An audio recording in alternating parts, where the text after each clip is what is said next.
Gonzalo te tahene programa manakoa au pito i tongani ko pot ngau tak mamata ko na ai fenga ni ko ke fatolonga ta nga hitau lunga ko ta fa ke programa fali aria ko ta ulunga ni me fa pare programa ai kolo va ko no ta po no wa wa due hor ko e manat Gonzalo te da programa ko ia ki boni o fa konga kai he video be of ke ku ta mai fa lang langi kai ke minister ia ai pot ngawe tak mamata pot ngawe ki muri ko fikita mo lo ka to uto ka manu lot ka mata e ka pule va nga to ta buk se su san ta na to nga fa ka po hi va to a he le ta dali ki dali le Anthony Koka me pot ngawe tak mamata mo fola e va e me ai va fa lang langi ai ko fikita mo lo ka to uto ka manu ia porque programa fai va le porque konga uruaki ke programa fai va ai ko fai va whakakatoa ni klasi uruaki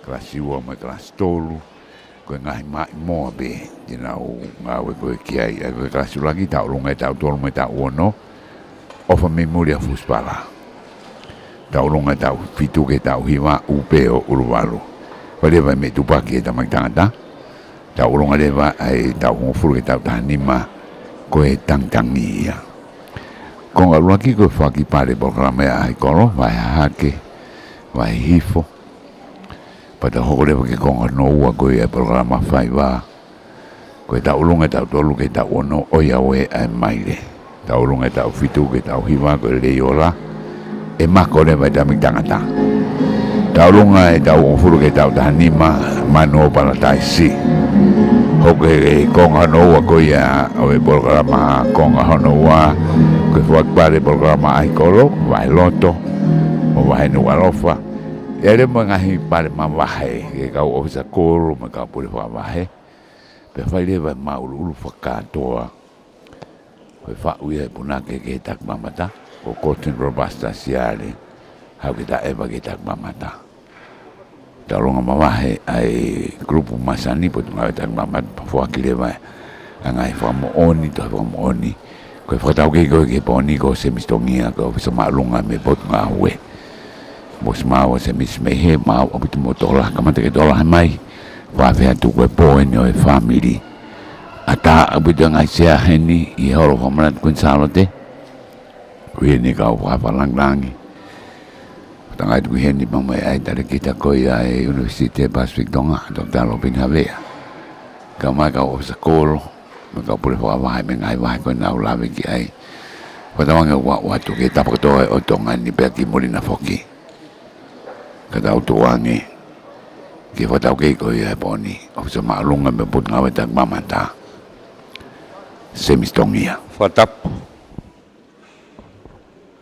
bugihe afio ai o tua mafi o lau tau lotonga fatap fogi he tamatui ko tupo wono ko hautoka o tonga fatap ge tahine kuini nanas pau pe fogi fatapu ki fare ha moyof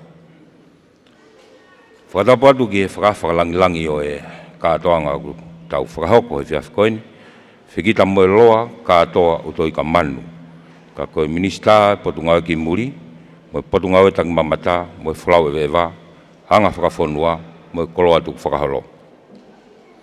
Whatapat fogi e tare kita o USB Lopin Havea.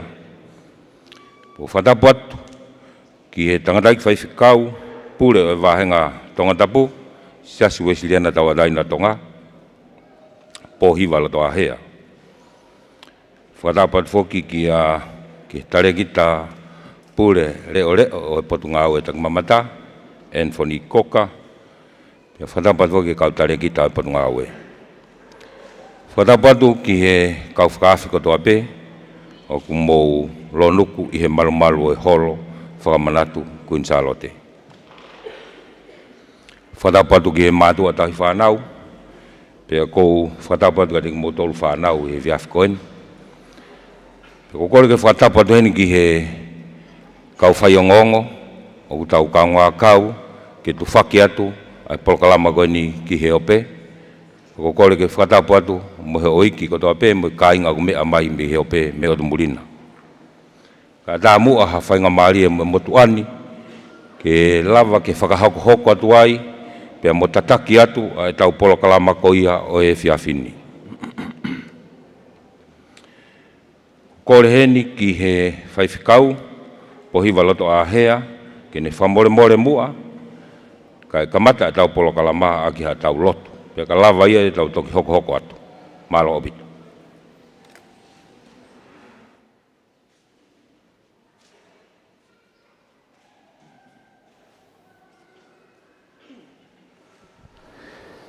Whakapure. Wahenga tonga tapu seru san tau taina tonga. Pohi para tonga hea. Whatapu atu ki he MC o Poni. Kai talangata ia te au. Whai ki tua kau huwhanga atu pe he tala whakatapu kakato kua ne au whaki. Kamata ai polo kalama o e whiawhikoeni. Kai ata mo oko e whainga maari e koe ni ke whakakato ai ke whai haa tau lotu. Pea kou kore atu pe, mo mea pe i lalo, ke tauhiwa. Tauhiwa pe he taha whao himi. Taha whao himi.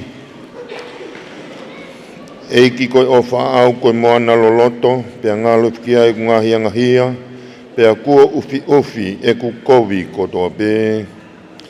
Eiki koe o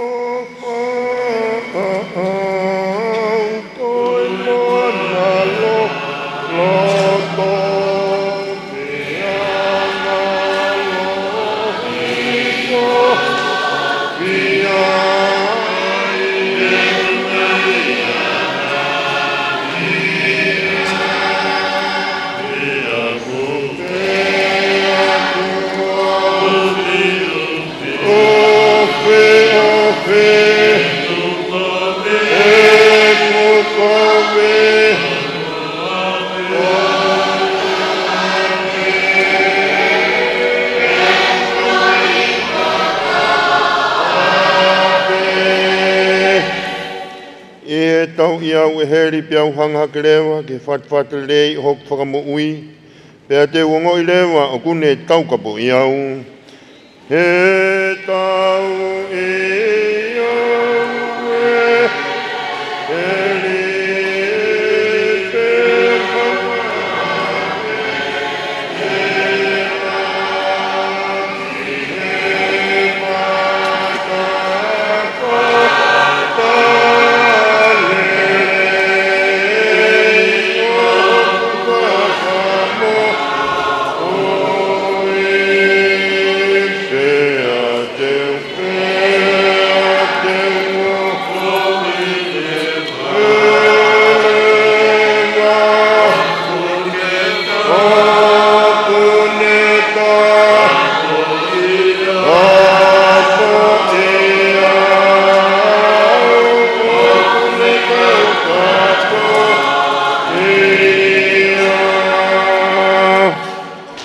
Wao si e vai o sino pea vai mo loto. Pau e taulani o kulau mari hori. Pea ungo i o ilo ai ofa tai ngata. He vai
Mou fia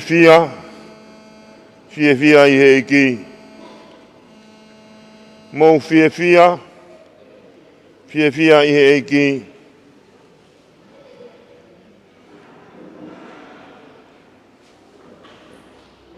Ko e wholofola ia.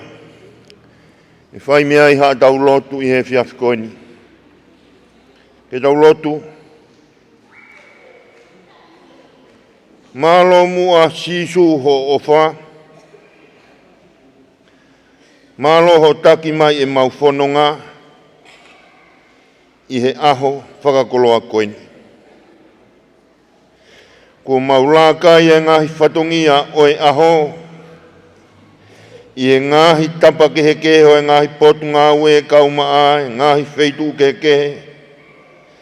Nā mau mowete ai i he universi i he aho koini. Lawa i ho mau ngahi whatongia. Ki e whamiri. Ki e ngā ue anga. Ki e ngahi tapa kehe kehe o i mo ui. Mau whawhita i ati ho a whio. Kana e tai o aho kau mai, i kai malawa ho mau whatongia. Peka pau na e tō nou e mau whai whatongia. Ko ho tawi ia. Ko ho tawi ia sisu. Toi puke ki mau tolu. O puke ni maa ki mau tolu. Ke mau kei tu to tonu o malo. Ke whakakato ho mau ngahi whatongia. Malo ho whakahoko ho e mau amanaki. O hange ko ia, o ku mau iheni ai. I he whiawhi koeni.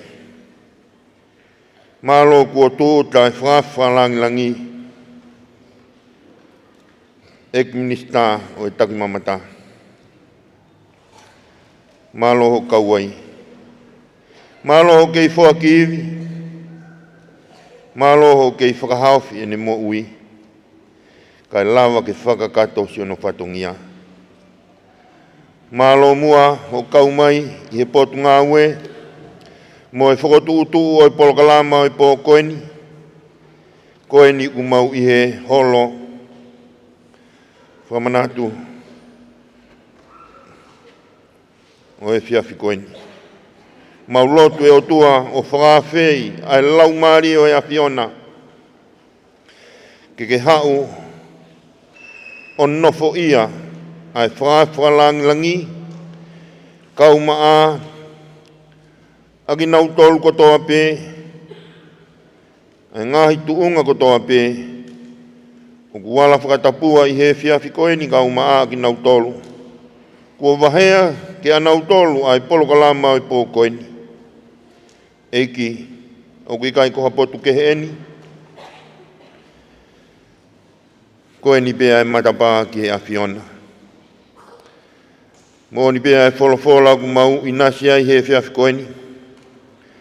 Ki tuke mau whiawhia i he awhiona. Ko whee koa e whiawhia i he awhiona. Ke mau whiawhia o whai whakangata-ngata. O whai mo loto apasia, me aheni aho ik, kau maa, e kau mau tuunga e whanua kau maa e loto. Mo ki mau tolu, o mau whakatepua i he holo koeni. Eiki whai tāpu ki na mai e whiohi angani, pia tūke hoko a e ako, o e ngahi whaiwa ku mau amanaki ki ai, ke hoko i au tūloa koe hui ke iloai ho mau tonga. E mau whai, e ngahi whaiwa. Ke whakamooni i ho mau tuku whaholo. Aianga, o e mau whanonga, mo e mau tauhi ho tau waha a mga tae pia mo e awhiona. Koe a eki mau lotu pe o kore ki ho awhio. Ke tege i ai whirike mamao. Ka tū ke tau wheao. E utala mai e punake ka takimua e awhiona hei kai he ho mau whanonga. Ka takimua e awhiona hei kai te mau masiwa i a whakahino-hino. Tua mafi. Whai tāpiki na ki mau tolu i he whiawhi koeni. Tū ke hoko ai whiohi anga e whiawhi koeni. Ke hoi fua mai ai awhiona i he mau ngahi mea hono kotoa. Wata pui ai peki mau tolu mai a whiona i he koeni kau mai ka hauna. Tarimu ai lotu mau faini. O mau kore be ia I huafa. Aho alo ko sisu kalaisi ai na ke ako iki mau tolu ka mau ka lotu be mau behe. Ko e mau tamai uki he mani. Ke kāpua huafa. Ke hoko mai ho pure. Ke whao ki ngalo. Nge ko ye ilangi pe poki mamani. Ke whao ki mai aho ni a mau mea kai ki anai. Te a whakamore more mau ahi anghala. Nge ko e mau whao more more aki nau tolu kua pe mo mai. Ona ko au ki mau tolu ke hai ahi. Ka whao ki mau tolu pili. E o ko o ai pule mo e malohi. Kuroria whai pe ia o taingata. Te taingata e meni.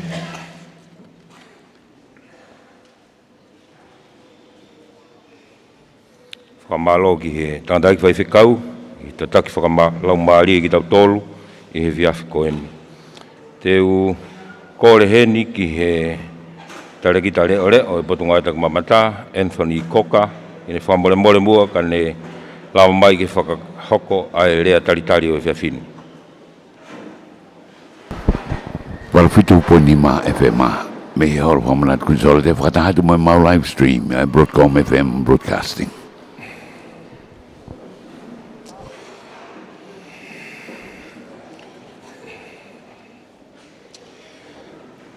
Tap moe a whio e tau tahai o tua. O a whio tau loto tonga. Tap moe hau o tonga, tama o tupo ono. Tap moe kuino whenā, kuina naspau, tuko aho. Moe whare, hoa moe ofo. Tap moe tamapini sika au ni, tupo utoa, ukalala, moe ho eke whanua. Tap moe whawhananglangi, o katoanga e au ni. Ek minista, whekita moe loa, uto I ka mano. Ko minista ia, potu ngai tak mamata, koe wharai vewa. Aten tapu whatapu make ke takita, e wa USP tonga ni, tok talo pina hawea. Pape ke kau pure whakawahe, pama kau fisakolo, kau whaafi kotoa, o mo tau mamalu I e whareni. Ate whatamake, ke whaiwhekau, whamalo e tatake tau lotu he whiawhini. Whatapat ke singai whawhangai tamai, me whae, papei ke tau whanau, o ngatu ungai, e tau whataheni I he whiawhini. O kou whiwhia, ke tomo atu e taitai rei, ke ek minista, whekita moe roa uto I ka manu. Ka koe whaafe, whalanglangi, o e whiawhini. Malo, ahalau mai rei, ke tare e whakatangi, nei whai atu ka te koe. Ke mea mai, whakalanglangi, ai pokama, o e whiawhini.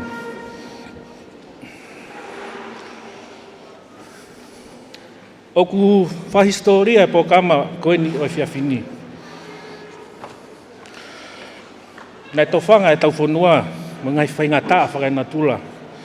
Pane hange ka siwa e amanaki. Kai whawhetai, o ki a whio hifo ko tau malu. Koe pokama koe ni, ne kamata mai e whatawhata mawhana. E ata ano September. Pa whahoko whataha I pē mo I whaki pare a pokama a hikolo tonga masani. Aho potu ngā we. Ai ne kamata mai e whaini one e haua taha o katopa. Pa ko tonga tapu eni. O amanaki ki tau mātā I e whiawhini. Pa tok tātuku ai pokama whari ari whaiwa whakatonga ke whunga whanua e haua 5 November. Pa tok hokatu ke whakpare a hikolo e to whaosi mai ke lolo alai walu. O tau whiwhia kotoa, pa neonga I ngai whaingata whainatula ne hoko mai. Kei malawa pē, ke whakakato I ngai tau mua ngāwe a potu ngāwe. I ono pato laki, ke whatolonga, ai koroa o tau laukau aki, ai whaiwa. Pa mo whenga ke maa mo masani a tonga, pa ke hoko ko alata anga ke kau wharawe ewa. O kou taitai rei whokeni, pure lahe ngai potu ngā wea, pure anga. Sekretari Seniare, ka pehe ke tae kita, University Pacific Tonga. Taitai rei ke kau pure whakawahe, o kau ofisa kolo. Ka pehe ke o ki mo tōko toa pe, ne a whawhi, ke mo pokama, ke mo warawa mai ke pokama koe ni e whiawhini. O wate taitai rei mawahe ni, ke mātua, ka pehe ke longai whanau, o nau tolu ai whiawhini. O mahino mai, o ki kai ke nau, ke whatatari, ke whiawhini, ke nau whola haka, pa nau whakateki ke ngai whasi, ne ako ki ate ki nau tolu. Ka keo tau kāinga tonga, mou mea mai e reti o, ka moe television ne, ka pēwho ki e ope, mau whiawhia, ke tai rei ki mo tolu, he whiawhini. O hā mahino, ai manakoa ai pokama koe ni neonge ngai whakatamaki whanatula kua hoko. Koe whakatoa le sita ke tau koe ni, koe toko ni mahiwa. Aia nei anga pēni lewa le sita, tamai tangata ne toko ngofulu. Koe tau tolu ki ono, ne toko tā whā. Tau fitu ke hiwa, ne toko tā hiwa. Tau ngofulu ke tā nima, ne toko tā ono. Koe pokama koe ni, ne whahoko mai i wike e ono, koe kata wike hiwa. Aia ne kamata i a tā tolo Septemba, o whaosi mai ke whiawhini.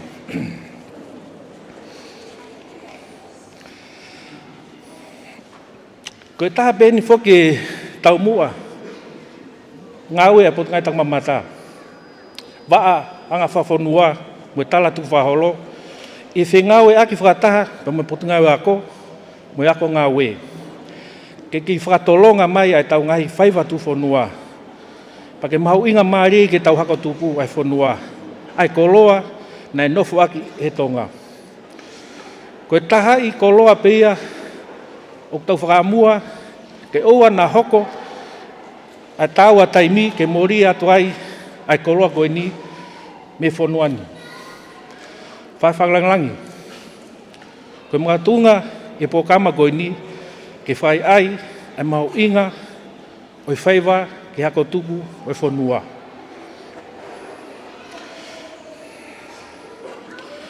E taimini, o mahino, e kai pete mato o eni, me nau mo ui, pa te nau laukau aki ai, o nau tonga. E taim tatau, koe wha amu ia potu ngawe, ke whengau aki waafi, pa mangahi kupwhe kau aki, kau pure whakawahe, kau ofisa kolo, grup kakai whewhine, grup tau tupu, pa makakai kotoa e whonua, ke tau tauhi ho tau ki whonua, ke hokoen kua palataisi, ke kakai te nau ahia mai ho tau whonua e kahau. O hange e koia, koe tau mua ngawe ia, ai ta whakoen ke langa whakalaka, o ngai wheitu whakatang mamata, ke he tonga masani, o kamata ia mi api, ngai poroka i kolo, ngai tuku i kolo, wahenga whonua, ngai otumotu fok, koi ai, tau tu whataki tau ngawe e tau whonua. Whatawangi, ke tau mawa i whiawhia, pake kei tāka ngai pet e tau whohe. Tua o whatu. Malo.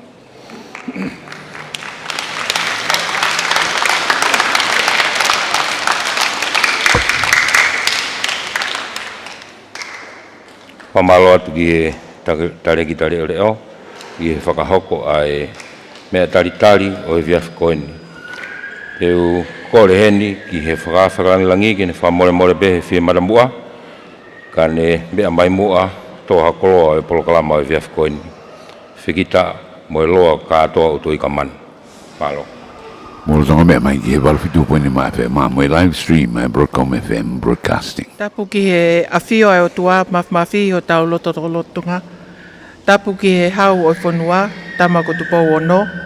Ta hene kuini o whina o tonga kuina naspau, mo e taka waha ak whai. Tapu mo e tamapilinis kalauni tupou toa ulka alala. Princess Kalaunisi nai takala mo e whare o haa mo heofo. Tapu ki he pare mia o tonga, tapu ki ho eiki o whanua, tapu mo haa matapule me ho eiki tau whanua. Tapu mo e tangata eiki whai whekau pule se asu e Siriana tau ataina o tonga, whai whekau pohiva loto ahea. Pea tuku mua ke hao atu, he tala whakatapu ko kakato ko whakahoko aki ai lea taitari o e whiawhini. Kai ata ke whai hawhi e whia, he teu tangata o whai, ke hako tupu e whanua, pea pehe ki hono tauhi a tonga ke masani mo whaafo ofa. I he whiawhini, o tau tuu, pea tau wakai ke hala whanonga na tau whanonga mai ai.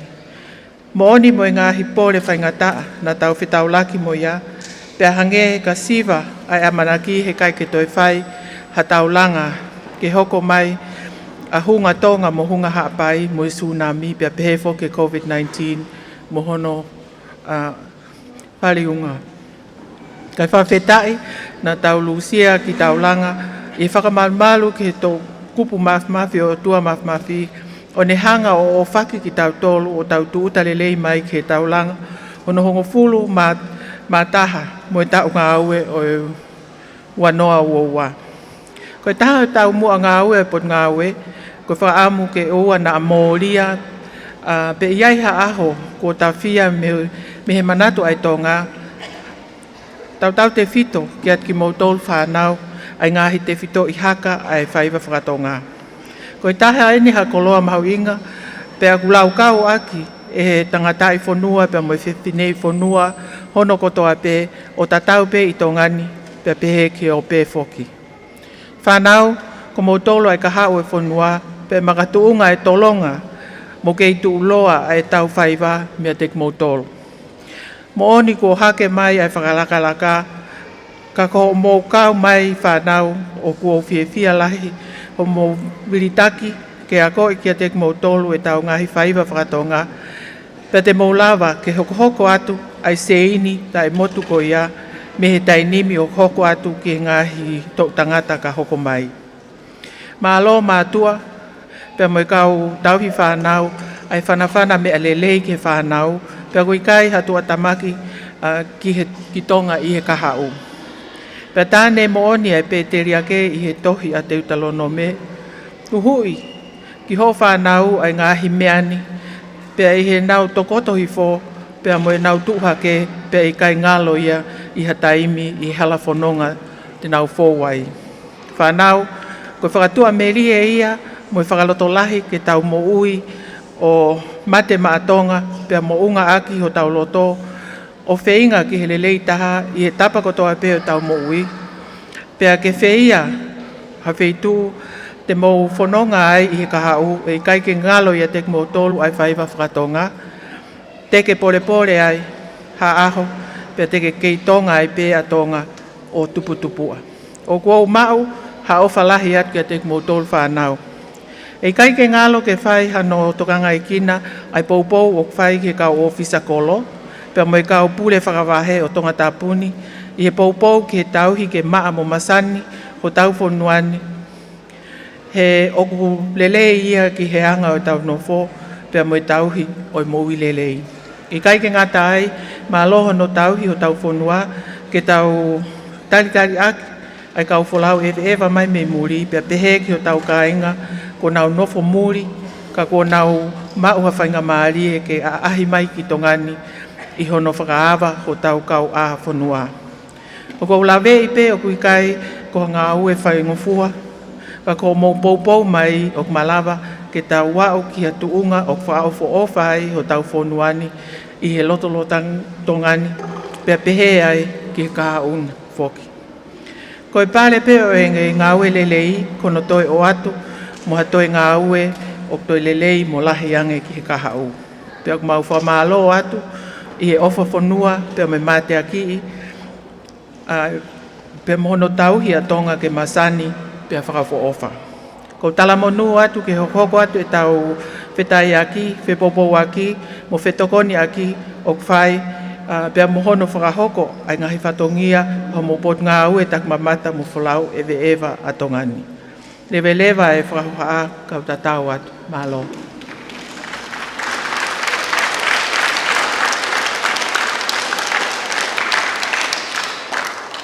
whamalo atu whalangilangi ai koloa kua tō mai ma e kainga ko ia e polokalama e whiawhikoini. E tau hoka tu lewa ki e tau polokalama whaiva e whanau. E tau polokalama aku konga ua. Konga taha koe whakari aria e tareni tu whaiva e whanau. Pea koe konga hono ua.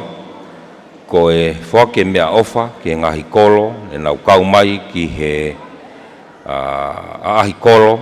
Na whakahoko e potunga e tak mamata. E tau kamata aki a e ngahi polokalama whaiva koe ni. Koe whaiva whakakatoa ia. Koe ngai whaiva koe au nau whaiva iha e whanau. Ngai te whito i haka o e whaiva whakatonga. Pa e kamata aki ia a e whaiva koe ia.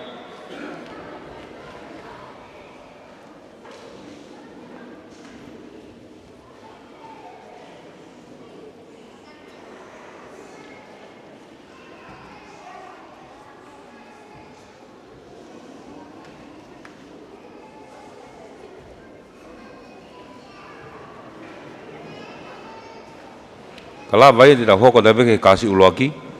Te nau whakahoka te nau tolo e tau olunga. Koe kasi uloaki koe tau tolo ia ke he tau ono. Te nau whakahoka te nau tolo e tau olunga. Tahe ngahi mai moa e ta laago unga whonua. Ofa mei muri a fuspala.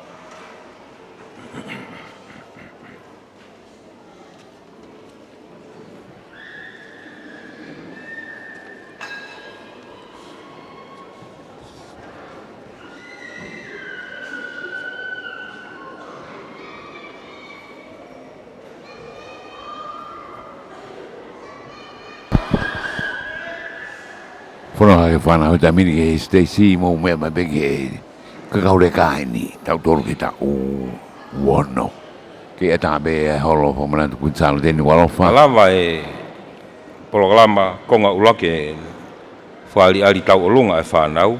Te tau hoka tu rewa ki tau tolu ki he whaki pare. Polokalama ahi kolo. E wahe hake pia mo e wahe hifo. Ukole atu ki he kau punake. Mau ki to'o be, api be tau taimi.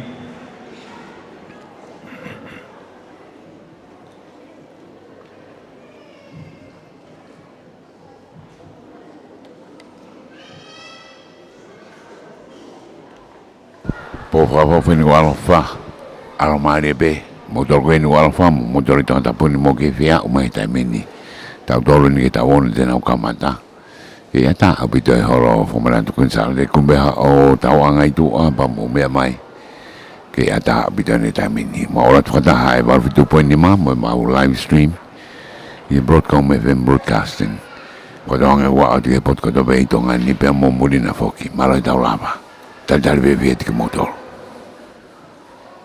ora con ne programa vai va faka katoa ka suluan kita ulunga tau ke ono kasiwa da fit ke hiwa madam da ke kau le kai ni kuna wa o mai gi mo ai ne tai me ni o wa mo me mai be he na wa na te nga fa fa na te ngai ka kala ke na te be ko na te ki pa be ko fa no fo ka o chevron no ai fo pa balangi ta tolu ke ta wono kono wala fa ya i boni tola he be ka o de ka tu ko ia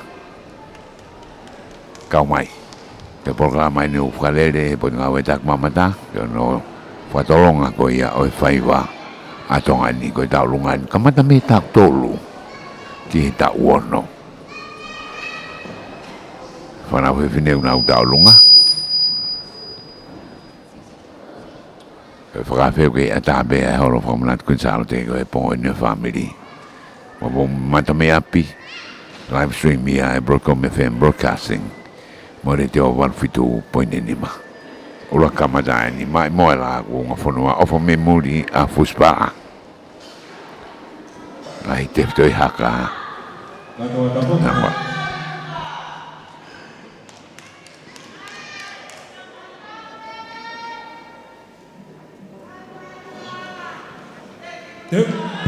Pu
whamalo atu ke punake, i he teu, o e whaiwa gane tau mātā.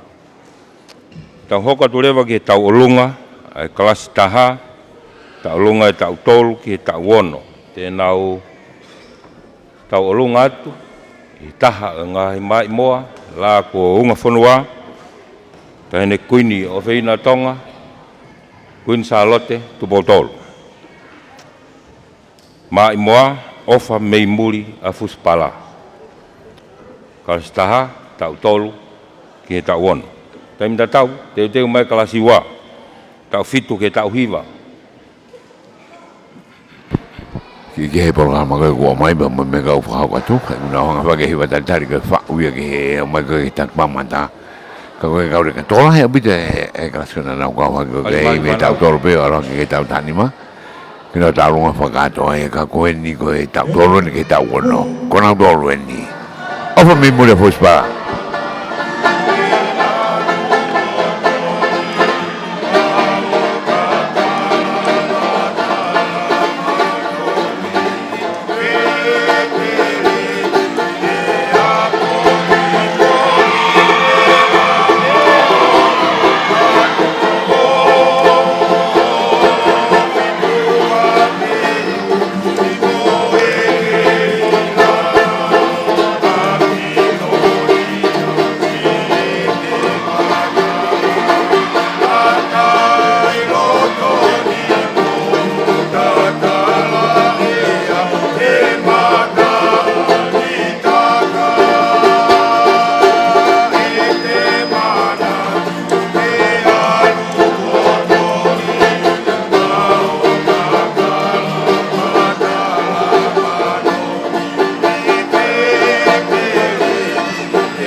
whamalo atu ki he kalastaha, ko kole ke moto e paspasi imai kalastaha. Malo bito whanau.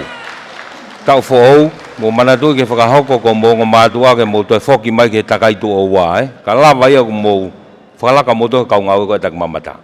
Malo bito. Kalasi wā, tau fitu ke tau hiwa. Tēnā whakahoko atu e tau olunga ke tahape o ngā hima imoa e la ai pe ko unga whanua. Ta hene kuini ko Queen Charlotte tupou tolu. Ko upe o uluwalu. Taim tatau, teu mai ki ai, ai tamaik tangata. Teu mai tamaik tangata, ka lawa ni mo hoko mai. Pu. Thank you.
malo bido whanau.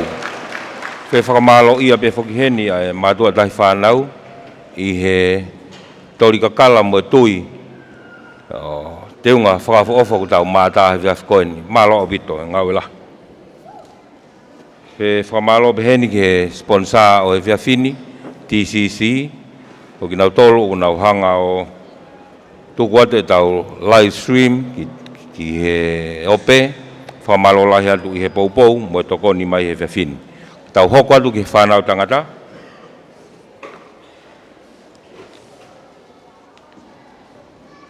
Te nau whakahoko atu, ai me tu paki.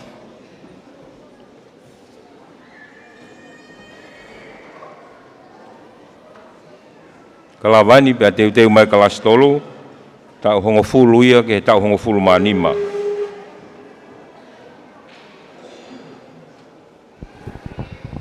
Toko wha, tonima. Toko hiwa, ai kau damakani.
Kalau bido ki he whanau tangata, ki nau whakahoko mai whaiva me tu pagi he Viafini. Tau hoko doi be ki he whanau Viafini, kalastolu, tau hongo fulu, ki tau hongo fulu manima. Tēnau tau olunga, i taha peo ngahi mai moa, la ko unga whanua, tahine ko Queen Charlotte tu pau tolu, o ku iloa ko tangi. Kalawaini, kore atu, ki tau hoko atu ki he whakipare ko ia ahikolo, wahe hake mo wahe hifo.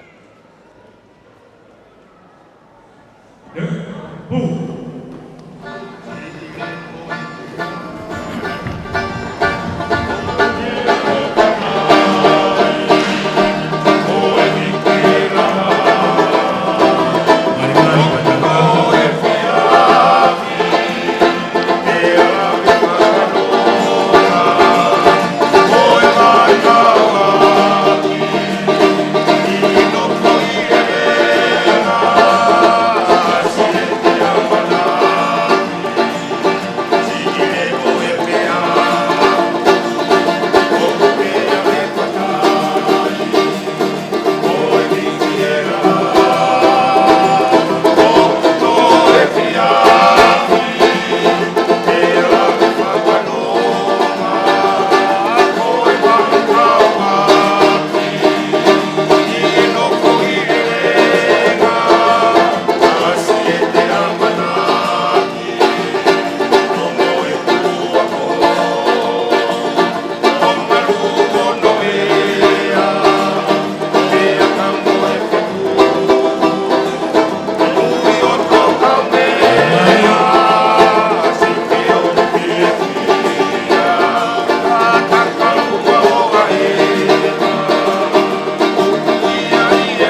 Tifo Tinglau.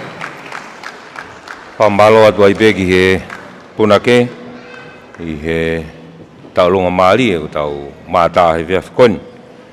Pambalo atu pe ki he whakawhakalangi ne ke imea o whakalangi e polo kalama mo e tare niti o e whanau he vea whini. Ko kore atu hen ki tau hoko atu mua ki he whakipare koia ai ahi kolo wahenga whakahake mo wahe hi hifu. Pe ko kore whamore atu ke ek minister whakalangi ke ne whamore mua ka ne whakiang e ngahi pare ko ni.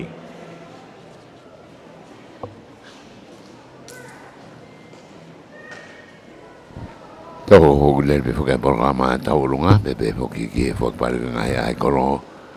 Kangare ia ai pot ngau e tak mamata, me whalau e wa atonga. Mulu mea mai ke walu fitu poini ma, FMA.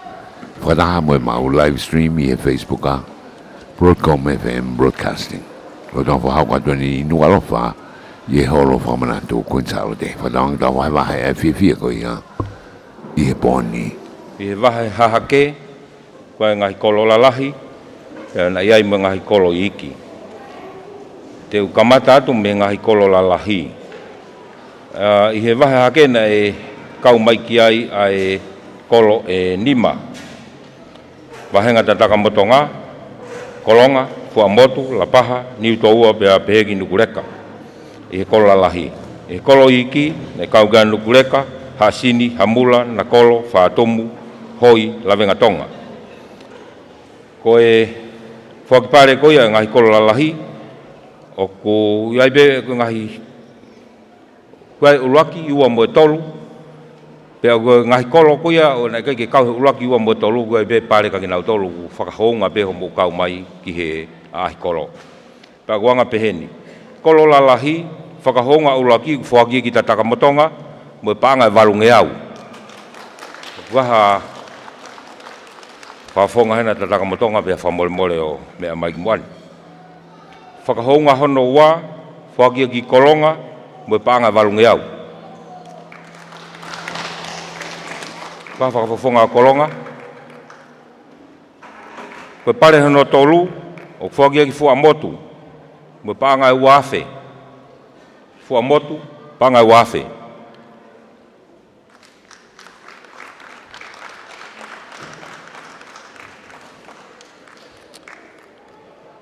Pare ua, whakia ki lapaha, mo e paanga e toluafe. Pare ua, lapaha, mo e paanga e toluafe. Malo ka ofisa kolo, ngau e lahi. Ko pare uluaki ke ngahi kolo la lahi, o wahe hake, o kuikuna ia e niu tō ua, mo e paanga e whaafi.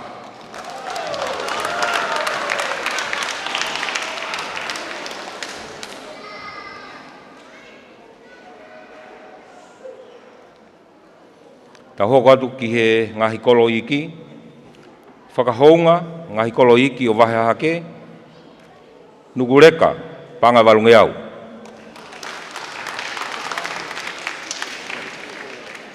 Whakahonga hono ua, haasini mo hamula, panga walunge au.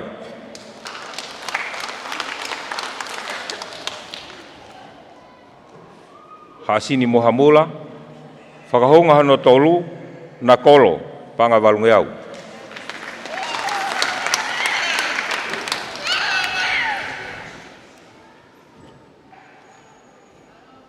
Malo na kolo. Ko pare tolu, whakia ki whaatomu, ko panga uafe.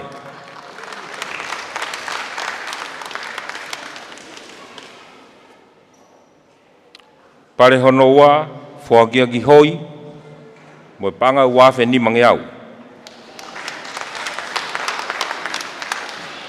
Hoi, mo panga uafe ni mange au. Ko pare uluaki, whakia ki lawenga tonga, mo panga tolu afe.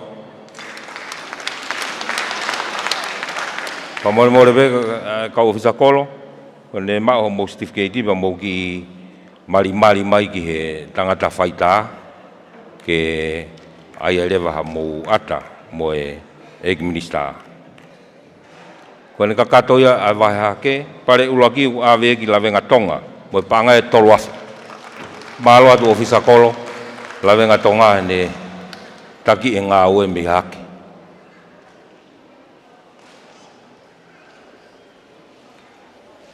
Ka tau hoko ki he ahi kolo a wahi hihi fo. Kolo lalahi wai kolo ai wha. Hou manuku nuku kolo wai pia kau kei mo matahau. Ko whakahou ngā awe ma houma panga walunge au. Pare tolu whakia manuku nuku mo panga uafe.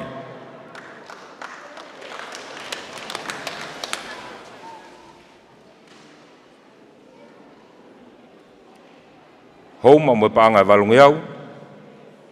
Pare tolu I kuna e nuku nuku mo panga uafe. Pare hono ua I kuna e kolovai mo panga toluafe.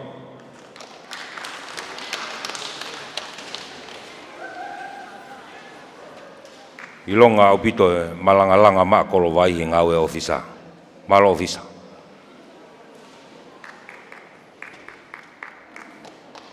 Poke pare uluaki o kui kuna ia e matahau. Mo paanga e whaafe. Malo lahi matahau.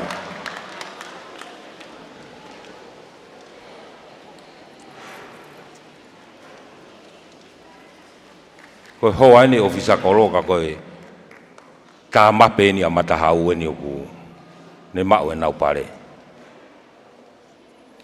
Tau hoko toi beke ngai kolo iki.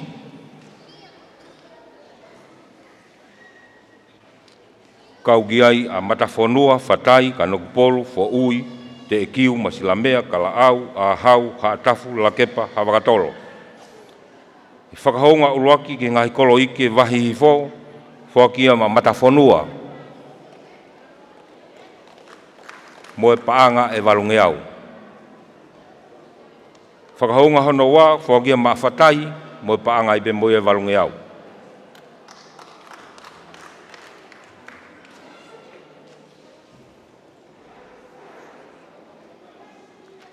Malo fatai. Whakahounga hono tolu, o whakia ma kanokupolu, moe paanga e walunge au. Malo ofisa. Pana ikai e peau kula na tole leiang.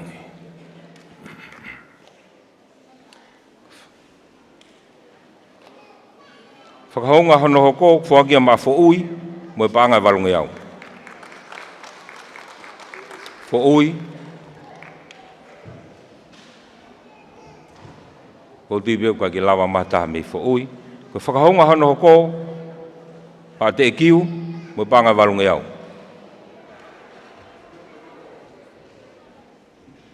Pau kei mohe tanga tai ofisa kolo ia. Whakahounga hono hoko, whakia ma masilamea, moe paanga walunge au.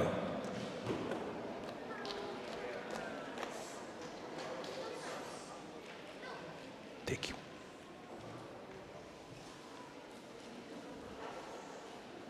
Masilamea.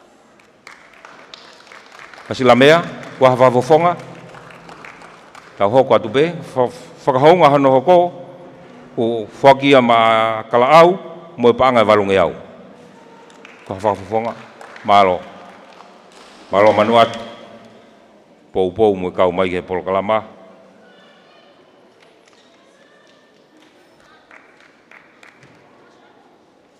Koe whakahounga whakaosi, ke wahi iki o hihifo, kolo iki o wahi hifo, o whakia ma ahau, moe paanga walunge au.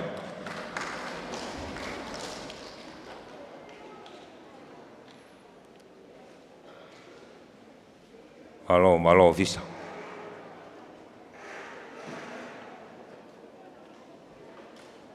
Koe pare hono tolu, o whakia maha tafu, moe panga uafe.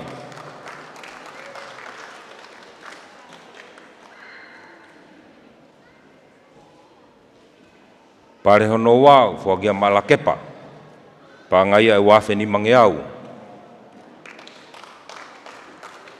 Lakepa,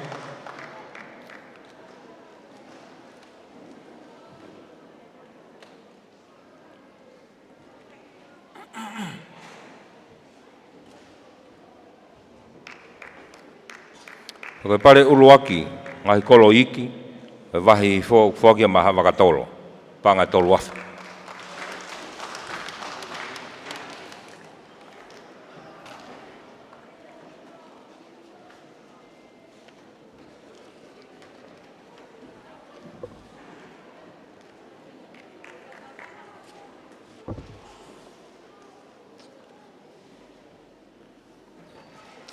Whamalo atu egi minista i he whakakato whatongia, whakakato pare ngahi kolo, ahi kolo, ai putungai tak mamata. Te tau hoko atu ke konga ua e Polokalama, koe tau olu ngai be moia. Tau kamata i be me kasi uloaki, koe tau tolo i be ke tau ono, te nau whahokata i be tau olu ngā, taha ngahi mai moa. Oi awe ai maire. Taha ngahi mai moa ai laa ko unga whanua, taha ine ko Queen Charlotte tupou tolu. Whahaka tuai ai tau olunga ko eni, ai whanau tau tolu ki he tau ono. Oi awe ai maire, oku tāwani i he wha. Toko lai au pito koe konga no wai ni koe kaureka tatau bena tau lunga ko ane nei.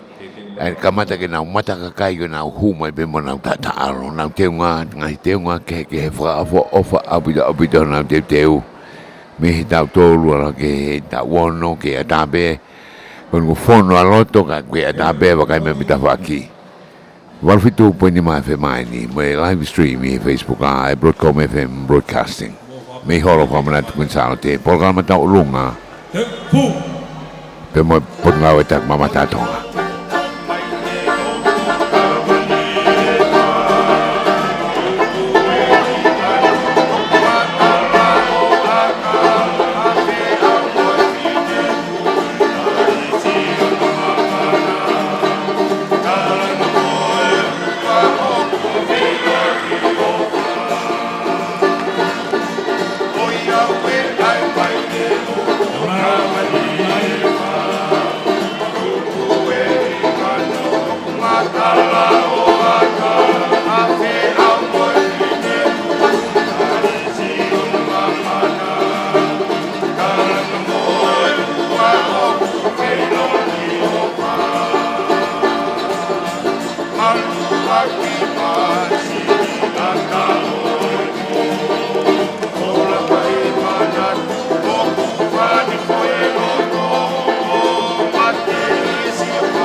Malo pito whanau.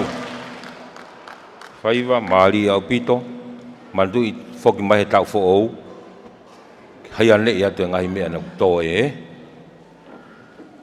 Tau hoka toa i begi whanau whewhine, tau fitu ki he tau hiwa, kalasi wā ia. Tēnau tau olunga i he maa i moa i bea la ko ngā whanua, i loa koe rei o la. Kalasi wā, tau olunga, tau fitu ke tau hiwa, rei ola. Whamaloa doi beke matua dai whanau e tui, tori kakala, whafo whai tau whanau, te pehe ke polokalama o i Whiafikoini. Whamalola he poupou, mo e kau mai ki he polokalama koini e Whiafini. Toko fulu e tau tolu ki tau ono, toko tau ono e tau fitu ki e hiwa. Whaka o whatona teu teu.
Pas katoa mai ki he kalasiwa, tau olunga koena nau whakahako atu, ki he lei ola. Malo whanau, tau olunga, tau hoko ta me ki he whanau tangata, e whakahako atu he whanau tangata ai whaiva, koe mako.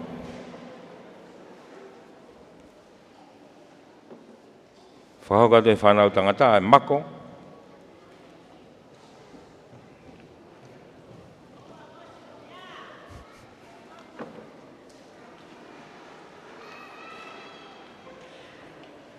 Te mai ki whanau whiwhine lalahi, tau olunga kalasi tolu, tau hongofulu ke tau tahanima, hongofulu maanima, kalawainu mo hoko mai.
Malo whanau.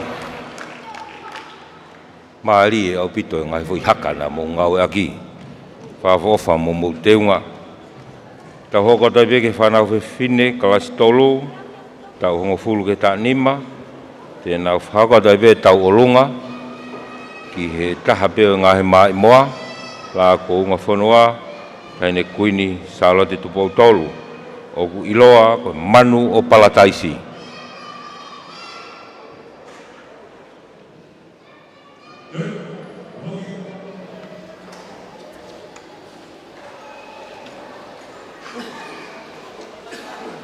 Who?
Paspasi i mai e whanau whewhine, kalasi tolu. Malo whanau e whaiwa, maarie, whawofa mo teunga, whawofa mo haka, malo au bitu. Te tau hoko atu ki he whakipare koia, a ahikolo, ki he wahe loto, te mo wahe nuku alofa, pe koe mo ngahi pare mawahe, pe koe pare makehe, e whakahoko atu mo ia i he whenga maari koe ni. Wahe loto, koe kolo lalahi, koe be mo kolo iki. Kolo lalahi, koe kolo wha, waini, veitongo, hateiho, folaha. Whakahounga hi ngahi kolo lalahi, whagia ki waini. Pangai walungi au. Waini, pangai walungi au. Pare tolu, whagia ma veitongo, pengo me pangai wafe. Veitongo, koe pangai wafe. Waini, pangai walungi au.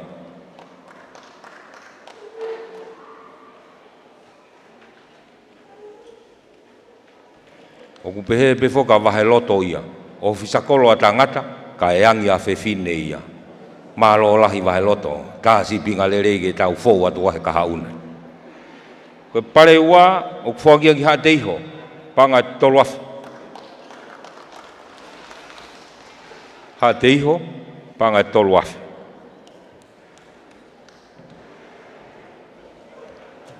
Pea koe pare uluaki, o kuwhagia maafolaha, mo panga faaf.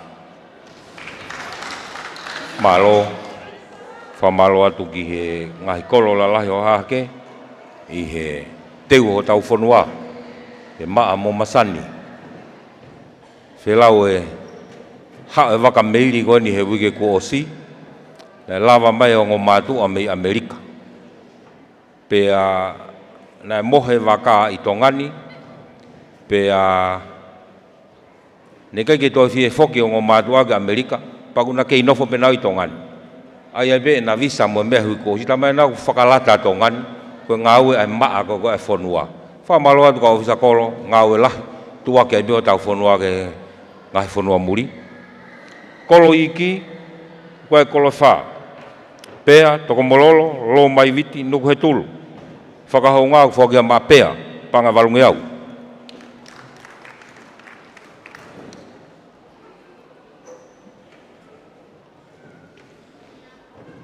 Tumu mei he mahanga ai o ngokolo e koe ni, kai ki ha pare tolu ia. Pea mo toko mololo. Na mahanga au bito penau he aahi, whakahonga i moia panga walungi au. Toko mololo, panga walungi au.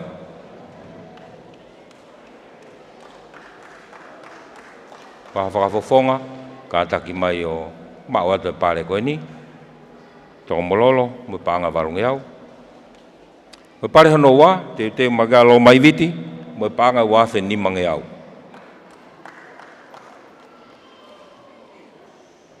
Lo mai viti, panga wā whe ni mange au.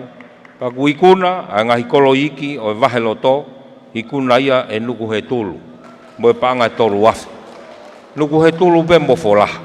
Folaha he kolo lalahi, nuku he tulu he kolo iki. Malo lahi atu. Tau hoko ki he wahe nuku alofa.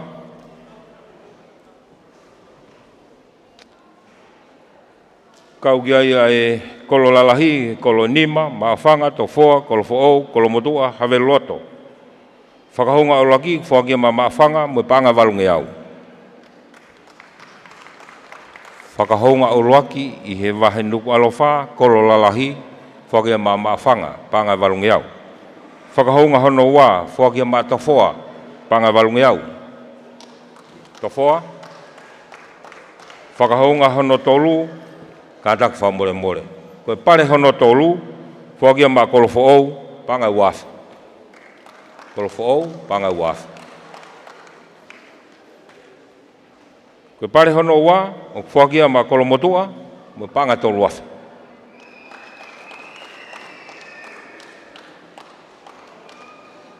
Koe pare uloaki, kolomotua, mo paanga e toluafi. Pare uluaki, fuaki a mahavelu loto, mo paanga faafi.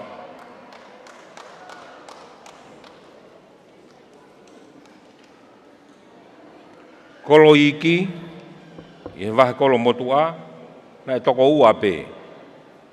Kai ene pehe, o ku whakahounga taha, kai pare uluake taha. Whakahounga koe ki he kolo iki, whakia maapuke, mo paanga valunga iau. Pare uluaki, whakia mahaofoa, mo paanga toluafu. Kau e ofisa kolo hofoa he tangata ngā ue. Ngai mālohi au pito, wha mātu atu. Mālo ofisa.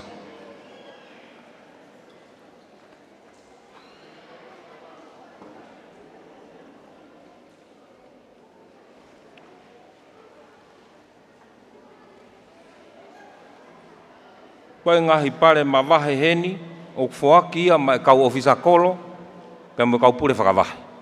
Koe whakahounga, ki he ngāue mālohi, o mo whahoko mai mo ngahi kolo, mo ngahi wāhenga takitaha.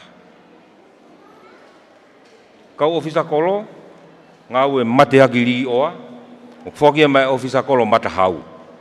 Li roi, whareata whanguna, panga te au. Si e ki mea o wha, ka koe whakamaro lahi whakauria, o whahoko atu ki mou tolu whiawhi koeni, i he ngāue mou whahoko mai mo ngahi kolo. Ho whoa, are ki kanongataa, me panga te au. Nuku he tolu, me lino whakahau, mo panga te au.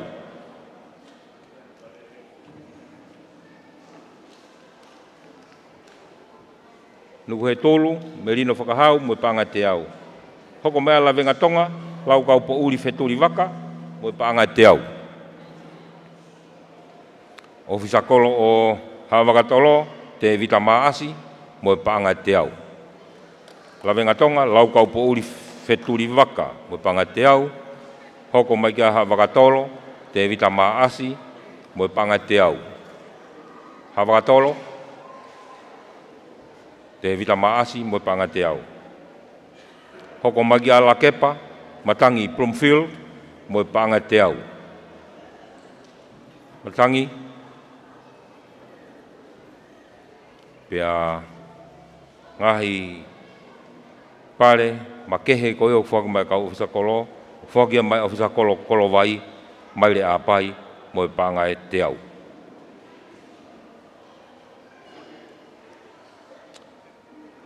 Koe whakahounga heni mai kau pure whakawahe, ngā ue mai te akiri oa, pēa o whaki ia, mai pure whakawahe, wahe hihi fō.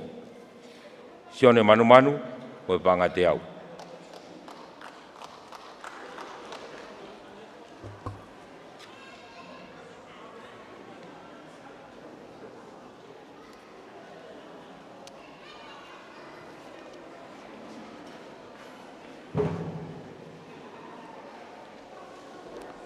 Pare mawahe mai ngā kau pure whakawahe, o whakia mai pure whakawahe wahe i fō, sione manu manu. Mālo o pito. Mālo o pito e ki minista. Taria e whia matamua, e whia koni. Tau hoko atu ki he tau whaiwa.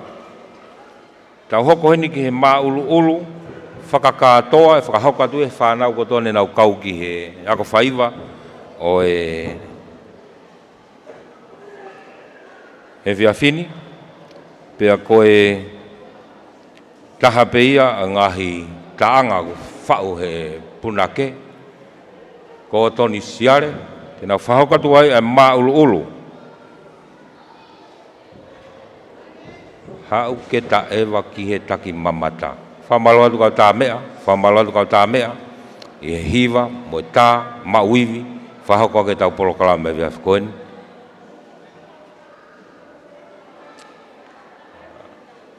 Kau unake, mo to'o mai.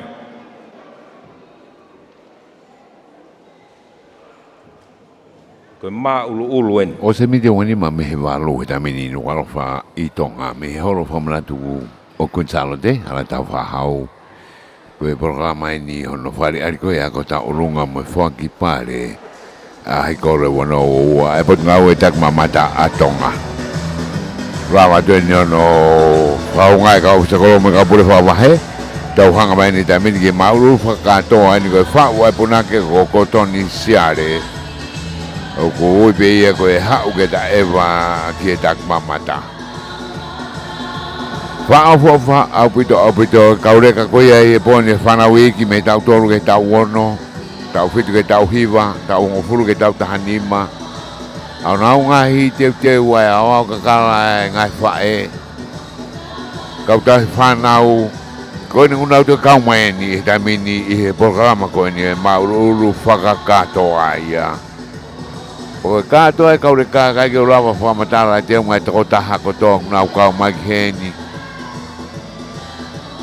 Ka me peko whatonga eko nau te wahina ki he maururu. Nau siska kala tek ke he, tek fulfului moa hina, fulfului moa kula. Tek tua niwa e whanga ni ihi. Pe nau kahoa ka kala, pe peko nau wesa koe ka kala. Ka kone o teu kai ke urawa o whamatala. Motor koe mo rawa mea mai koe he live stream e ta minimo mea mai peke whanau. Ai te anga whakatonga I hono a ko I ke iki ko I whanau tau tolu ke he tau ono. Ko tuo tolu e ni na was mai koe ki mua e nau ku mai pe koe ki mua ke se o tata alo ke kakai ku kamata ke hau. Ai mata kakai mo e mari kai ke he. Koe nau haka punake unneanga ko ki na tolo ngai tawa ko toa aluha ke me ai. Me tau tolu ke tau ono fitu ke hiwa. Pe alu ka sa ahi koe ka tolu ia. Koe hongo fulu ki e tahanima koe whanau tangatan na uhu mai pio whaina ngai whaiwa kekehe. Ke koe mako bea mo e kamati koe me tupaki. Ka koe te wakai atu e ka koe me me toko lahi tahau nau teki fulu mo kula. Bea ku ka hoa papai whainga nihi, ka hoa maile whainga nihi, ka hoa kakala kotoa be. Ka koe walfit po ni mai whe mai ni. Bea mo e live stream koe ia. I he Facebook ai Broadcom FM Broadcasting. Maururu ni. Whao puna ke o koton siare. Hau ke ta ewa ke tak mamata.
Whamalo atu whanau.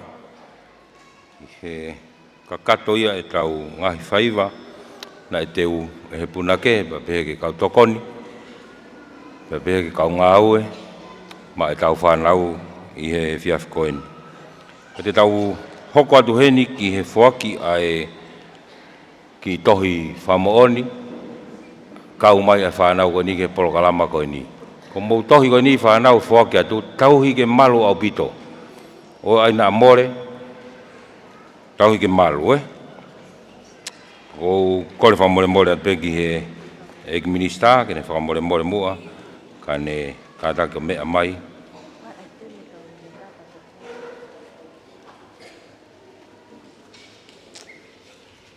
Whamore atu. Tu whamanatu mai o guai mo ki tau o lunga mawahe, a e potunga au e tak mamata, mo e wholau e wako kulupu tau o lunga masani, te nau te whakahoko atu a e fo i tau o lunga, te ka lawa e pa tau toki whake e tau ngahi certificate. Whanau mo tau mao pe, kore atu ki he kulupu masani, to mai ki loto, ki lalo ia ki he Stacey ki heni, whakahoko e tau taarunga ko ia. Teu mai kia mo kau tula whare,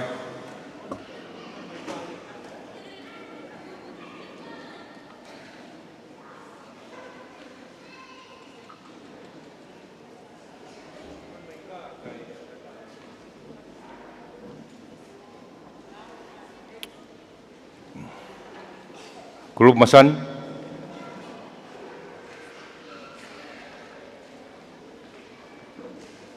mugi to mai o ku abi be taimi.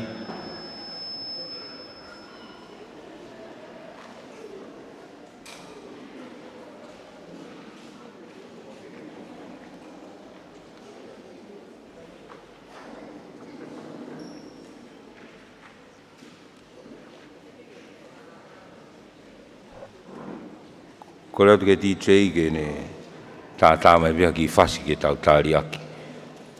Lotonga tāri ko aka o kulup masani, o kwhia mau ke mou loto i he waweta. Mai ki he programa whali ari ako tau urunga mo e whakuenga i pare ai kore wana uoua.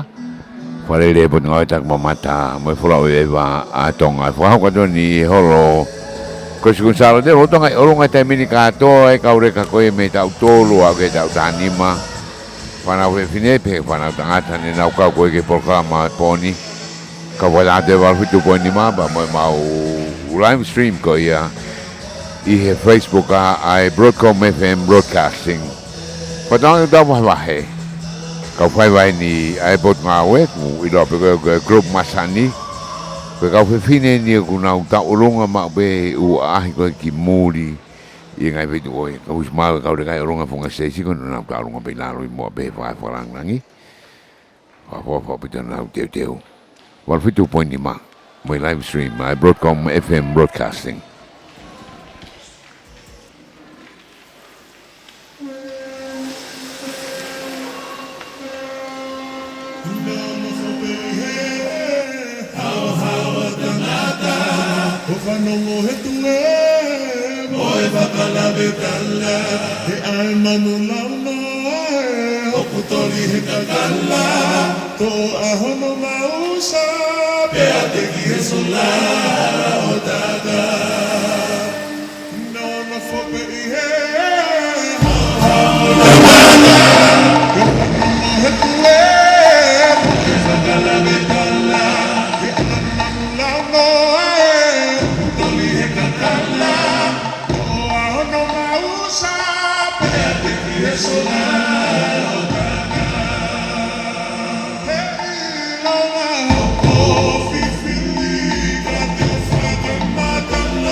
lunga fuke dai pot nga we mata ko matanga we ngu fata fa pare ta mini ka nga we na to lu ka u mai mini sa be na to ko ye ka mata o fa pare na to ba ko pure le oni ku tu la fare be me muia e da mini Anthony Coca ka ko na to ni ai ka utaurunga ko ye pot nga wilo ko ye grup masani ko na utaurunga utaurunga ai mama ni ngai expo mo ngai me ko to pe ko ye ta mini Marie faiwa da Marie maro fa pare mo e to ni ka nga we ni ko na u hokot mo na to ka ta ma ben yo na u ka faiwa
atu kulum masani ina fahoko mai taulunga ko ia pe voge kau tula fare malo obito kati tau hoko atu ki tau tolu ki fuaki ngahi tohi famooni afana wako hina kau mai ke polo kalama tau olunga ko ini te tau kamata me kalastaha ko guia tu pe ho hingoa pake whakamore hifo mai ki stepu ko e toka na muto o tu laini lalo heni kore bege he whakafarangi langi e ki minista potunga tak mamata potunga o kimuri kene whamore kane whake lewa a Steve Keiti a whanau koe ni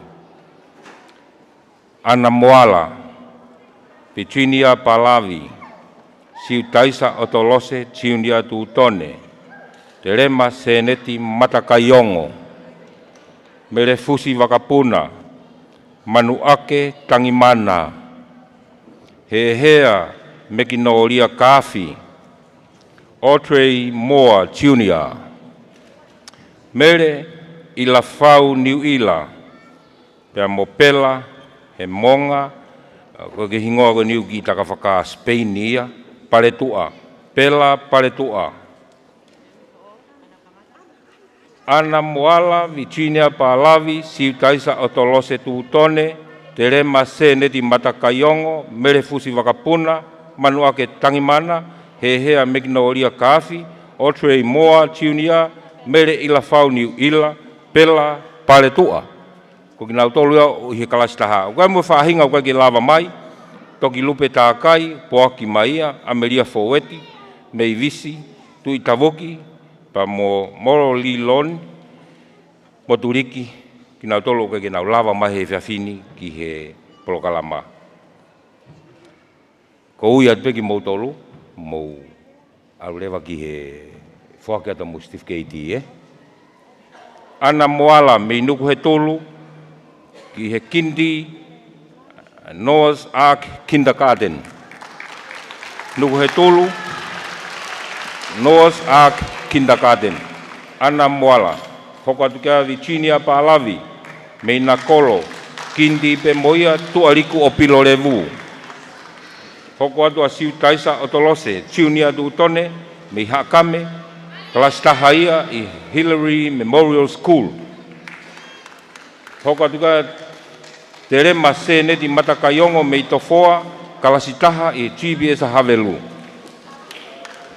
Hoko atu a Mere Fusi Wakapuna mei lavenga tonga kindi ia Footsteps Christian Community Preschool.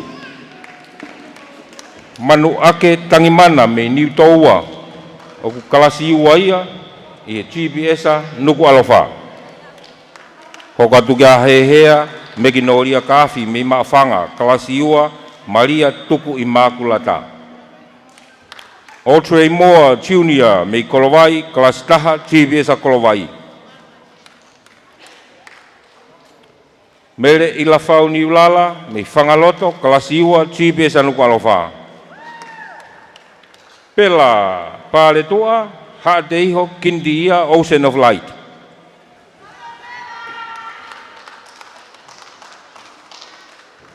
Koe whahinga koe ki lava mai, e tok wha moi moi atu pe nau Steve K.T. ka ki nau tolu.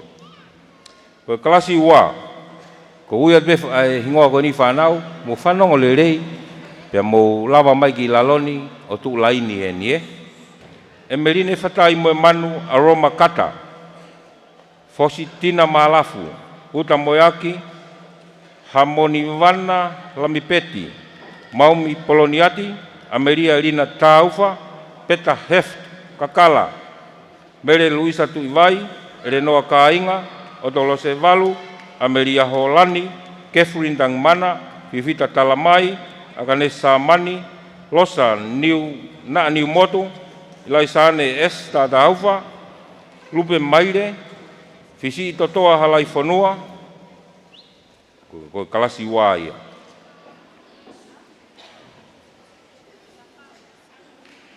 Kuia tupe, mo lava lewa ke whaafa langi, o mao mo Steve K.T.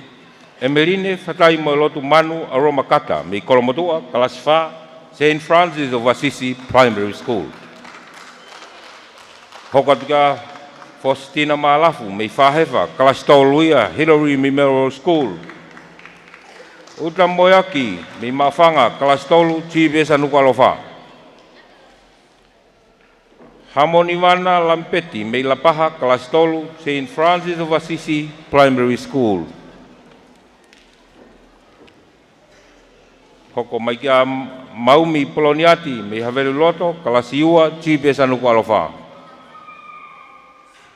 Hoko Atukaya Ameria Lina Taufa, me Popua, Kalasiua, Chibiesa Popua. Hoko Ata Peta Heft, Kakala, Kolomotua, Kalasiua, Tonga Side School. Peta Heft Junior, Kakala, Kolomotua, Kalasiua, Tonga Side School. Mere Luisa Tuivai, Popua, Kalastolu, Chibiesa Popua. Renoa Kainga, Mawhanga, Kalasiua, Tonga Side School. Odolose Valu, Mawhanga, Kalasifa, Chibiesa Mawhanga. Ameria Holani, Milongolongo, Kalastolu, Mamaloa. Catherine Tangimana, Niutoua, Kalastolu, Chibiesa Nukualofa. Vivita Talamai, Ahau, Kalasifa, Chibiesa Kolowai.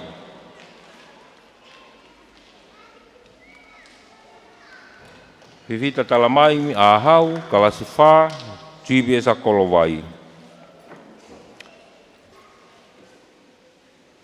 Te watukiai Akanesi Samani Junior. Akanesi Samani Junior, me sia doutai, Kalasifa, Chibiesa sia doutai. Te watukiai Losa na Niu Motu, me Nukunuku, Kalasifa, Chibiesa Nukualofa.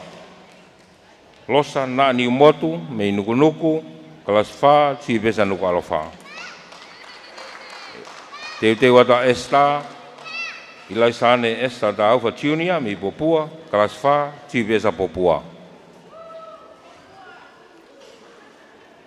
Esta Daufa, Junior, me Popua, Kalasifa, Chibiesa Popua.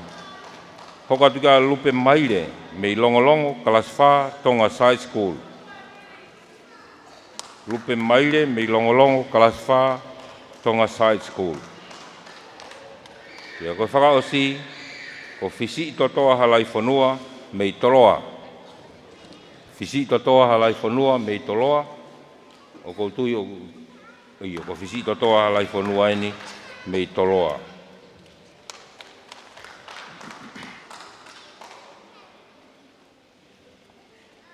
Tau hokatu ke Kalastolu, koe uiat pehingoa pa mau lava mai pegi he ni ki a Senorita, o tu laini me ia Shandel Tisa Malafu, a Kataki Valu, Sela Junior Hui, Satela Puloka, Pasiana Tui Pulotu, Tubo Malafu, Meleane manu, sa ina whalute ani Tony, li te tā tofi, ana Karina, te le sia ahoafi, whalahola he lotu sime, Taila Tora Malafu, Maria Siare, Letrina Kakala, Nancy Lini Folau Kamisese, Gereni Halabi Api,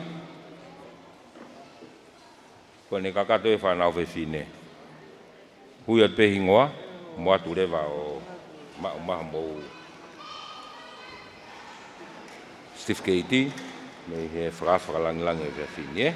Sandel Tisa Malafu, me whahefa, Form 4 i he kolis tailulu.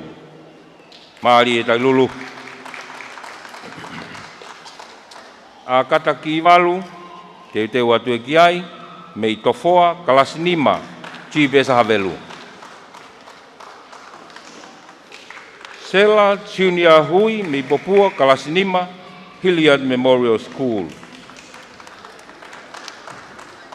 Saatela Loka, Sopu, Kalasiono, Ocean of Light.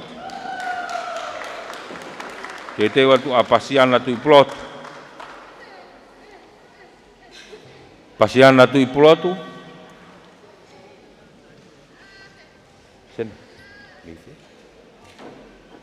Pasiana tu i plotu, me i Tokomololo, Kalasinima, Moana Academy. Tupou Malafu, me i Whahefa, Form 1, Tailulu College.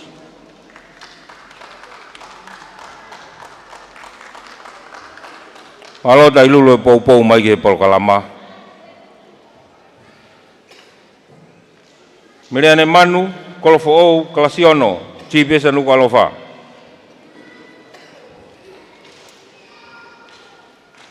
Sa ina whalute anitoni me haalalo Kalasiono Hilliard Memorial School. Hoko mai kai a li te a tā tofi.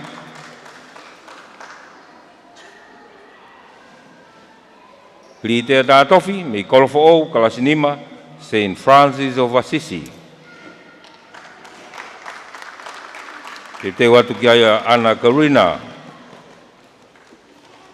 Ana Karina me la paha Form 1 Pakilau Middle School.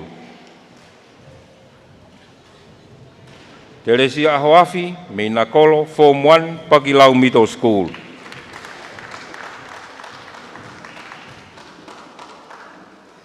Te watu a whalauhola he lotu sime me Nakolo Form 2 Pakilau Middle School.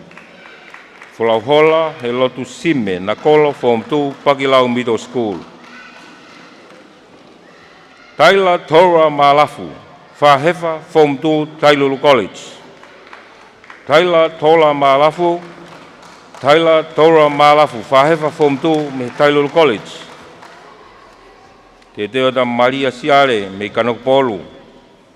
Maria Siare me Kanokpolu Form 2 Tonga High School.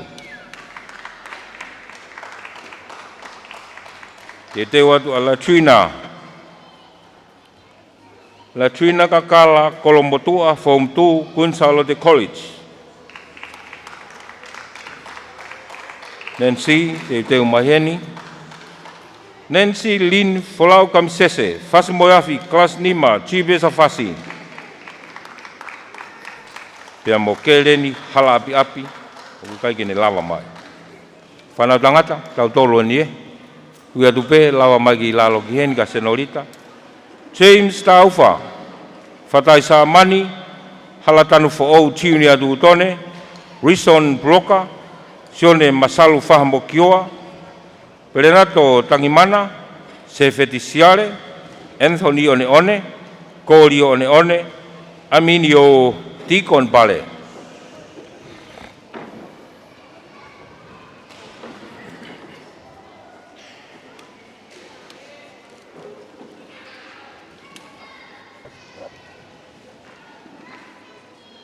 Uyat pe, mulawa lewa ke whaafa langi ke maa mo Steve Keiti, James Taufa, Lapaha, Kindi, Moana Academy, Liahona. James Taufa, mi Lapaha, Tauhawatu, Fatai Saamani, me Seadoutai, Kalasitolu, Wakoteu Seadoutai. Fatai Saamani, Seadoutai, Kalasitolu, Wakoteu Seadoutai. Te te mahala tanu fo o junior du tone. Hala tanu fo o junior du tone me hakame Kalastolu Hilliard Memorial School.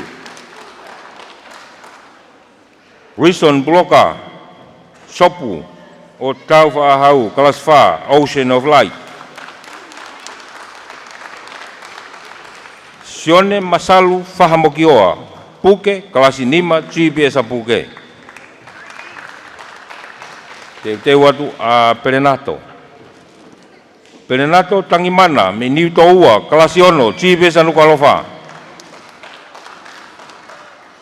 Te Sefeti Sefet Siare Kanokbolu Form 1 GPS a Fatai. Enfoni One One. Enfoni One One Tumau Enfoni Tumau Enfoni. So ko mafana yo pehe ko ke te lava taf. Hoko be Enfoni si ka Enfoni la. Enfoni One pei o manu mataongo kinti Noah's Ark Kindergarten. Kori One pei o manu mataongo ki lahi tama ase kau One. Pei o manu mataongo Kalastolu Tonga Side School. Pake whakaosi Aminio Tikon Pare mei lapaha.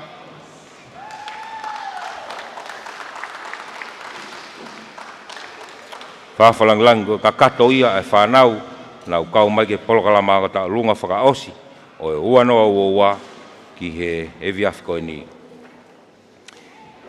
Pea o kou whakawhea to e peheni ai tare kita anga whakafonua mo tala tuk whakahalo pulpaki mo laika ke ne whamore ke ne whakakakato atu whatongia o e rea whakamalo e viafini.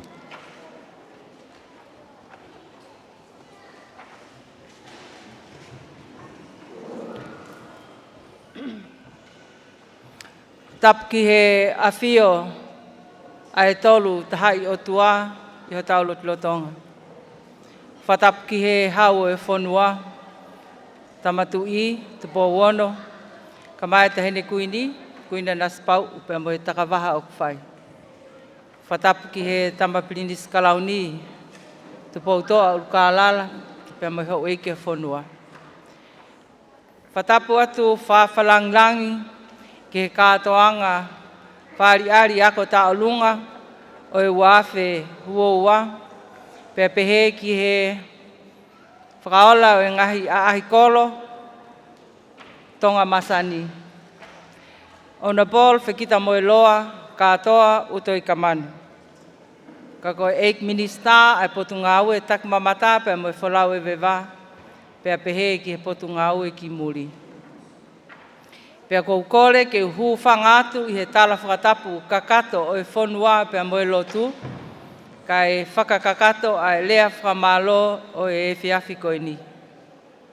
Hange pe koe lot lelei na tau kamata aki, tau whawheta ki he o tua mafi, i he palani na e whai i he tangata ka kono whakahoko i he whiawhi koe ni, koe o tua mafi, pea koe o tua umo ui, ai au tau lotu ki ai taha hono kotoa pe.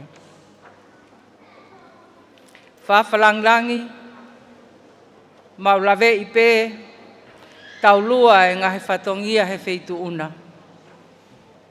O ki kai kotongani pe, ka koe ngahe whonua pe moe oko, o kwhai e he wheitu una, ke ngahe whonua muri, koe uhinga pe ko tonga.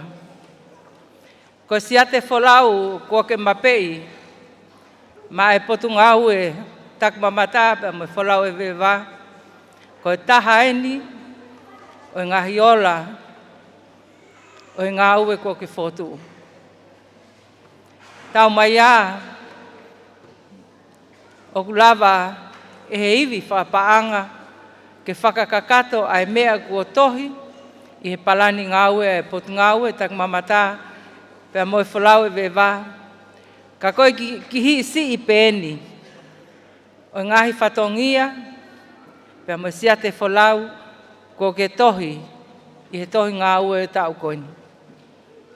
Whamalo atu i he poupou pe mo tokoni ko ke fai ke malawa I he potungau e tak mamata pe mo folau e veva o tonga ke maanu ke whakahoko no whatongia. Pe mo on pe lea tonga si pe lele a kai haa ka ukwhai. Pe neongo ha mea ke whewhe ko o tua o taulot ki ai ko ia unihanga kātoi mo whakakakato ai ngahi mea hono kotoa. Pewhia ke whai e whakamalo ko ni ki kautaki o ngahi potungau e preanga ka mai tare kita. Ai University o e Pacific Saute I o mau mea heni ki whalanglangi ai polokalama o e whiawhini. Whamalo atu tangata e ki whaiwhekau pule o siasu e siliana tau nasi ai potungau e takumamata pe mo e whalau e vewa tonga. Kane I kai ho maulotu he kai ki maulava e mautolu whakakakato e whatongia ua ui ki mautolu he pule angaki ai. Kai fo ke whengalo e whamalo ke whakau atu ki kau pule whakawahe. Kai umaai kau ofisa kolo ai poupou pe mo e mo mataha o mo whai ke tau hia tonga ke whakau fofa. Hange pe ko mo mea ki ai ai o mai ke lata e wholau e vewa pe pehe ko tau kāinga muri ko fuoloa e nau mawahe mitongani. Ko uhinga ko e poupou pe mo tokoni ko mo whai. Mātua ka mai kau tai whanau. O kui kai ke mau halea whiunga ke whafonga e atu e mau whakamalo.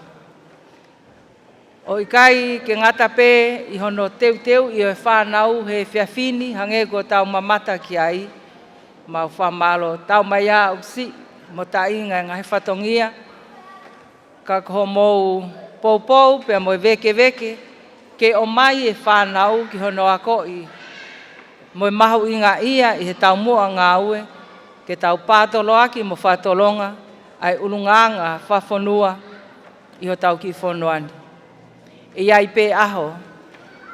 Te nau mawahe atu pe mi ho tau whonoani ka hekai ki ngalo e te nau tolu. Ai ngahi wā I haka ka mai ngahi poto I whaiva ko ako I ke te nau tolu. I he ngahi waha taimi. Tau mai a u whaingata. Ai ngahi whaingata na tau situa me ai. Kaka ho mou poupou mai, mau whamalo atu. Pea ki he tangata I whanua, pea boi whewhine I whanua o tonga, o mou whanonga mai he leti o I he televisione. Mau whamalo atu. Moi mau kole whamole atu. E ngahi tō nou, e fua whatongia o mau whai. Ka tau tuku mua ke pirinise o merino o amanake tau whakailonga I he mahina katu'u. Ke ne whakakakato atu, ai mau ngahi tae kakato. Pea mau kol whamormore atu ai, e ngahi tō nou ko ia, ka mau kei whawhi. Tau kei ka whataha pe mua, mo tau umo mataha. I he tokoni o whai mai ki he mātua, ka mai ki nau tolu, ko whai whatongia me he api ko latanga.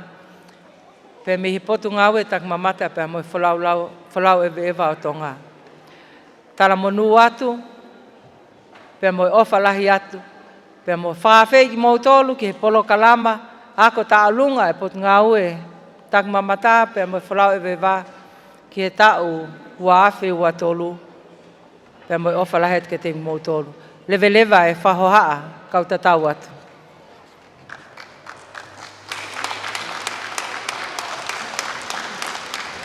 Ko tui ko tau wa umai ki he tau mui o e whiawhkoni. Pe aku tau whamoni ko toa pe. Maarie. Ma umai tau whiawhia. Hango e lau koko e mea ko tau e langi he whiawhini. Pe ako na panga maarie e mea ko toa I he whiawhkoni. Kore tue whanau. Ka lava e tau lotu. Mo ta utu mau pe hena. E whai ki whaita. Pe au si pa tau toki mātuku he pōni. Ka ko whakawhi I heni, ai tangarai whai whikau, ke ne whamore o whakaosi tau kātoanga whaiwa o I whiawhkoni, mālo obitu.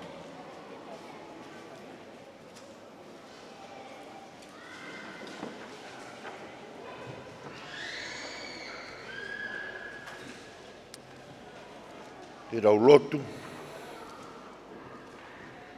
Malo mua ho kau mai. Koe omi, a wheo i anga whia. Mā ki mautolu e pōko eni. Whawhita iho maulau maari e. Malo ho whakaivia. Ai whatongia koeni. E kei langi ia i pe. Ai a Fiona. Eiki. Awe mui ki mautolu ki ho mautak taha api. Peka mauha malolo. Kawangi. Kei whata apui pe ki mautolu mai a Fiona. Pea koe kresi a eiko sisukalaisi. O whalahi e o tua koe tamai. Whehi moe lau maari e maa oni. Ke nofo maua ho wha. Ia teki mautoluni ko toa pe. Whai pe o taingata. Pea taingata e meni.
Koe kakatoia e programa whare ako taurunga mo whakpare programa ahi kolo vai punua tonga tapu ke wanoa wowa. Tare ne kamat mai programa kani mei wa i a tātoru ko ia o September. Rere mai kono whaasin whako mai ki tonga tapu. Mo kua whara hatu mo mau live stream ko ia ai Broadcom FM Broadcasting. Te mahanga o atu ko ia i he reo pepe poki ki live stream. Kotong ini awal dia tu kita potong itongan ni, motor ko e morina. Kotong ini awal dia tu motor mau offline tu motor kita wahai. Dengan mereka hok ini warofa i time ini. Kau wahai potong ko ia mehewal itu poin lima pekoi Broadcom Broadcasting FM. Mau kau potong begini, minta waktu ia oi faita. Dan mau aribate kisina, bebe hoki. Ia wepile a junior pe mo tupore a guheni ko ia i tawako ni pe me tawako ia le teo me sa ke famo kioa me horo fomana kunsa te konsa slovaka mo mea